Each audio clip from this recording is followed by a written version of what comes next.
The Lakers are the clear favorites over the Suns in their first round matchup. For the first time in history, the 7th seed is favored over the 2nd seed. The Lakers are at a -300 while the Suns are at a +240.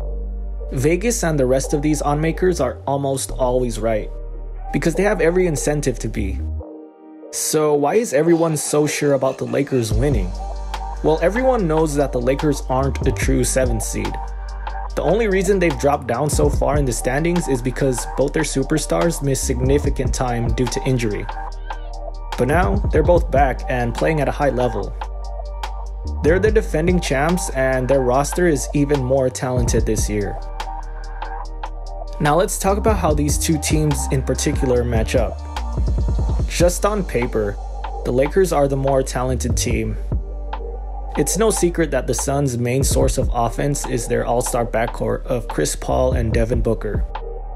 And while the Lakers don't have that kind of firepower in the backcourt, they have very good defenders in those positions. There's Dennis Schroder, KCP, Alex Caruso, Wesley Matthews, all good defenders.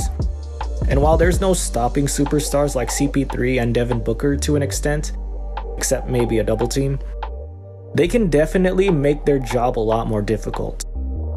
In last year's playoff run, the Lakers had to face multiple all-star backcourts. They had to go against Dame and CJ, Harden and Westbrook, and Jamal Murray. And they handled their business convincingly. The Lakers do a very good job at stopping backcourts.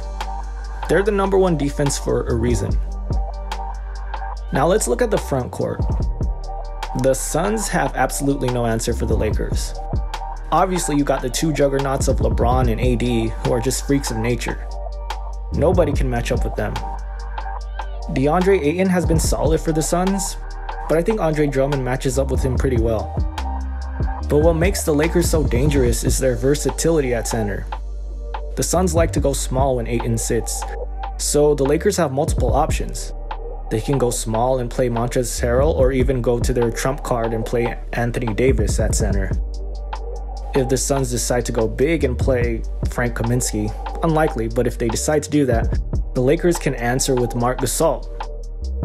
This is why the acquisition of Drummond was so important. It allows the Lakers to match up with any team and play any style.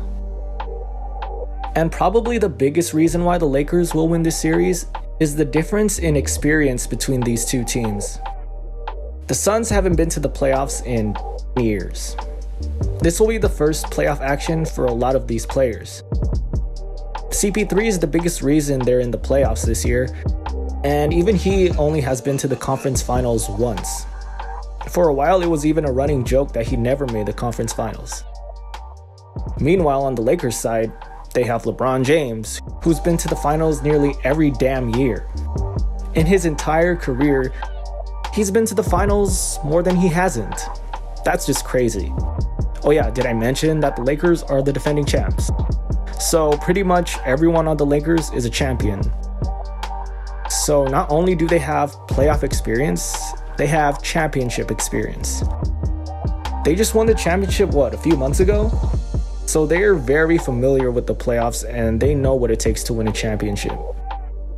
So no disrespect to the Suns, but I think they're just clearly outmatched.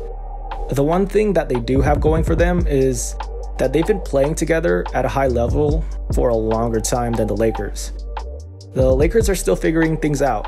Their starting five has played less than 5 games together, so there are still things that they need to work out. But ultimately, I believe the championship experience and overall talent of the Lakers will be too much for the Suns to overcome.